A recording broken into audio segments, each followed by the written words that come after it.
Hello everyone. इस video में हम CSIR नेट जून 2023 में एक क्वाड्रेटिक फॉर्म से रिलेटेड क्वेश्चन है उसको सॉल्व करेंगे और उसके रिलेटेड कंसेप्ट्स पे बात करेंगे। तो क्वेश्चन है, consider the quadratic form Q associated to the matrix B, let S is a subset of R3। इसमें वो सारे वेक्टर्स हैं जिनको क्वाड्रेटिक फॉर्म जीरो पे मैप करवा रही है। Which of the following statement is false. तो फर्स्ट है, the intersection of S with x Y plane is a line. जो हम एस सबसेट की बात कर रहे हैं उसका जब हम एक्स वाई प्लेन के साथ इंटरसेक्शन करेंगे तो एक लाइन मिलेगी। Second option, intersection of S with x z plane is a ellipse. Third is S is a union of two planes. Fourth is Q is a degenerate quadratic form. ठीक है, तो इस question को start करने से पहले हम ये देख लेते हैं कि अगर हमारे पास कोई भी मैट्रिक्स गिवन हो तो उससे हम क्वाड्रेटिक फॉर्म कैसे बनाते हैं। Quadratic form of any matrix A of order n is a homogeneous polynomial of degree 2।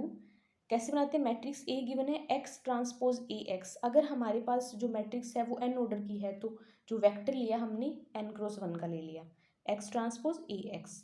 इनको मल्टीप्लाई करेंगे क्योंकि हमें यहाँ पे क्वेश्चन में 3×3 गिवन है तो मैंने जो वेक्टर लिया है वो 3×1 का दे दिया। तो x ट्रांसपोज यहाँ पे मैट्रिक्स और इनको मल्टीप्लाई करेंगे तो वो हमें क्वाड्रेटिक पोलिनोमियल मिल जाएगा।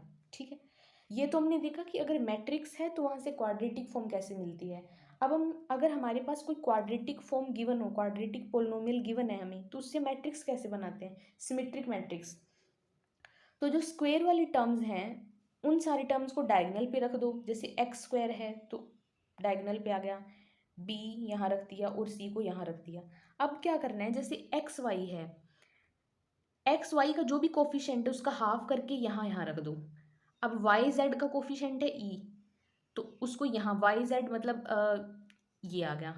अब एक्स जेड का जो भी कोफिशिएंट है उसका हाफ करके यहाँ ये रख दो। अब ये सिमेट्रिक मैट्रिक्स मिल गई हमें इस क्वाड्रेटिक फॉर्म से रिलेटेड। तो अभी हमने देख लिया कि अगर मैट्रिक्स गिवन हो तो वहाँ से क्वाड्रेटिक फॉर्म कैसे बनाते हैं, और अगर क्वाड्रेटिक फॉर्म हो तो उससे हम सिमेट्रिक मैट्रिक्स कैसे बनाते हैं। ठीक है, अब हमारे पास क्वेश्चन में एक सिमेट्रिक मैट्रिक्स गिवन है तो इससे हम क्वाड्रेटिक फॉर्म कैसे बनाएंगे।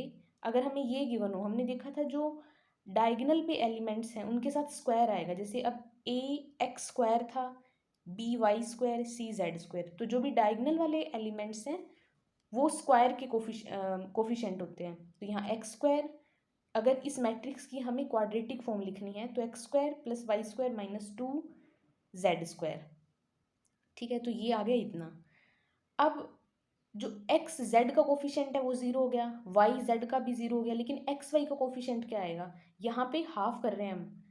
अगर क्वाड्रेटिक फॉर्म में जाएंगे तो वो डबल हो जाएगा, यहाँ d/2 है, यहाँ d हो गया।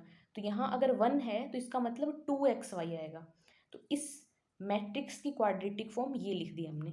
ठीक है, अब क्या करेंगे, इसको थोड़ा सा सिंप्लीफाई करके लिख लेते हैं, x square plus y square plus 2xy।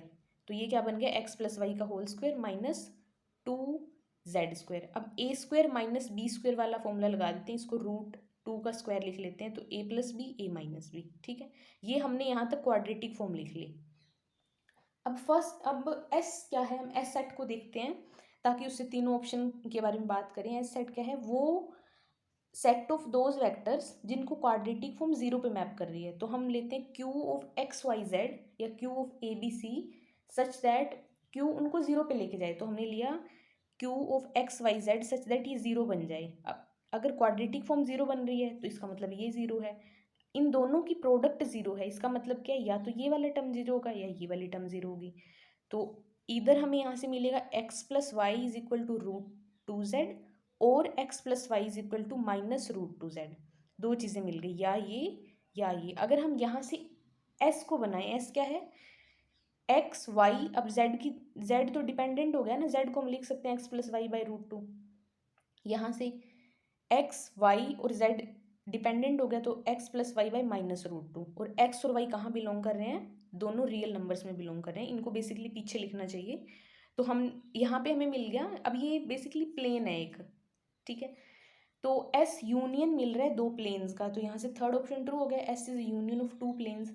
अब हम फर्स्ट सेकंड और फोर्थ को डिस्कार्ड भी करेंगे। कैसे करते हैं, फर्स्ट ऑप्शन में क्या बोला है, the intersection of S with the x Y plane is a line.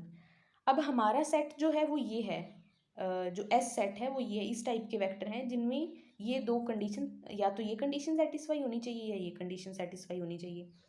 जब हम एक्स वाई प्लेन में बात करेंगे, हमें इस एस प्लेन की एक्स वाई प्लेन में इंटरसेक्शन लेनी है। एक्स वाई प्लेन का मतलब क्या है? एक्स वाई प्लेन का मतलब है कि z इक्वल टू ज़ीरो हो गया। जब z ज़ीरो हो गया, अब यहाँ पे अगर हम z ज़ीरो रख देंगे तो x plus Y equal to zero आ जाएगा, ये भी एक लाइन आ गई। x plus Y equal to zero, ये भी एक लाइन आ गई। तो जब एस सेट का एक्स वाई प्लेन में हम इंटरसेक्शन लेंगे तो वहाँ से हमें एक लाइन मिलेगी। तो फर्स्ट ऑप्शन ट्रू हो गया, the intersection of S with the x Y plane is a line, ठीक बात है। अब सेकंड ऑप्शन क्या है? The intersection of S in the x z plane is an ellipse. अब हमें इंटरसेक्शन लेना है एस का एक्स जेड प्लेन में। एक्स जेड प्लेन मतलब यहाँ पे वाई ज़ीरो होगा। जब वाई ज़ीरो होगा, यहाँ से वाई ज़ीरो पुट कर दिया तो x is equal to root two z, और यहाँ से x is equal to minus root two z, ये मिल गया। पर ये एलिप्स तो नहीं बन रहा। जब हम एस का इंटरसेक्शन लेंगे एक्स जेड प्लेन में तो हमें एक लाइन ही मिल रही है एक्स जेड प्लेन में, एलिप्स नहीं मिल रहा, तो सेकंड ऑप्शन डिस्कार्ड हो जाएगा। अब फोर्थ ऑप्शन की बात करते हैं। फोर्थ ऑप्शन में बोला है कि जो बी मैट्रिक्स के कॉरस्पॉन्डिंग हमें क्वाड्रेटिक फॉर्म मिल रही है वो quadratic form D generate quadratic form है। तो सबसे पहले हमें ये पता होना चाहिए कि डी जनरेट क्वाड्रेटिक फॉर्म कौन सी होती है। अगर हमारे पास कोई भी क्वाड्रेटिक फॉर्म है उसको डी जनरेट हम तभी बोलेंगे सच दैट हमें कोई एक ऐसा वेक्टर मिल जाए, non zero vector, such that quadratic form उसको जीरो पे मैप कर दे, ठीक है। अब इस क्वेश्चन को हम कैसे सोल्व करेंगे?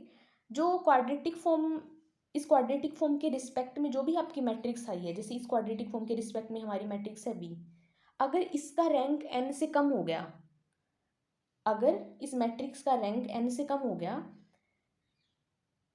तो जो Q है वो डी जनरेट क्वाड्रेटिक फॉर्म बन जाती है। अब हम देखते हैं जो हमें मैट्रिक्स गिवन है बी, उसका रैंक n से कम है, n मतलब 3। तो यहाँ पे देखो पहली दो रो सेम है, तो मतलब इसका रैंक 3 तो कभी नहीं हो सकता, 3 से तो कम ही होगा। तो इसका मतलब जो हमारी क्वाड्रेटिक फॉर्म है is a D generate quadratic form, ठीक है। तो फर्स्ट, थर्ड और फोर्थ ऑप्शन ट्रू है।